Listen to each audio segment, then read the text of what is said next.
దాదాపుగా 90% మంది మన బహుజన బిడ్డలే ఉన్నారు. కానీ BJP party, Congress party, BRS party 4.5% నుండి 5% ఉన్నటువంటి దొరలకు మాత్రమే టికెట్లు ఇచ్చిండ్రు.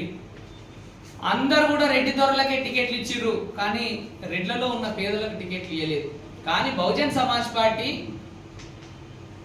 మనతో పాటు పేద వర్గాలైనటువంటి ముస్లిం కమ్యూనిటీకి టికెట్ ఇచ్చింది.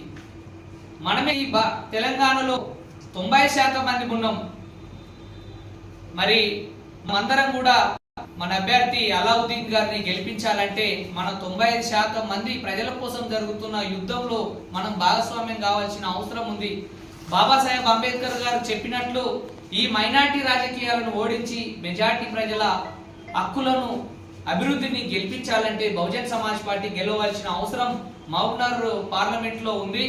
మిత్రులారా, ఒకసారి ఆలోచన చేయండి. కాంగ్రెస్ పార్టీ 6 గ్యారెంటీలు అని చెప్పేసి అబద్ధం ఆడి తెలంగాణ రాష్ట్ర బీఆర్ఎస్ పార్టీ డబుల్ బెడ్రూమ్ అని చెప్పి అన్ని అబద్ధాలు చెప్పింది. ప్రజలు నమ్మలేదు, అధికారం కొట్టిర్రు.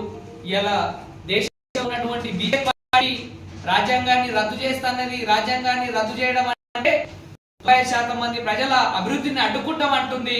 కాబట్టి ఒక్కసారి గిట్ట బీజేపీ మళ్ళీ అధికారంలోకి వస్తే మన హక్కులన్నీ హరించిపోయి మళ్ళీ బానిసలుగా మారిపోయే అవకాశం ఉంటది. కాబట్టి ఈ కాంగ్రెస్, బీజేపీ, బీఆర్ఎస్ యొక్క కపట నాటకాన్ని, ఈ నయవంచనాన్ని తిప్పికొట్టడం కోసం ప్రతి బహుజన బిడ్డ, ఎస్సీ, ఎస్టీ, బీసీ, మైనార్టీలందరూ చేతగలుపుకొని అగ్రకులాలో ఉన్నటువంటి ప్రజాస్వామ్యవాదులు, అభ్యుదయవాదులు, పేదలు అందరితో చేతులు కలిపి ఖచ్చితంగా మన ఎంపీ అభ్యర్థి మహమ్మద్ అలావుద్దీన్ పటేల్ గారిని భారీ మెజారిటీతో గెలిపించాలని చెప్పేసి మహబూబ్ నగర్ పార్లమెంట్ లో ఉన్నటువంటి 7 నియోజకవర్గ ప్రజలందరికీ పిలుపునిస్తున్నాం.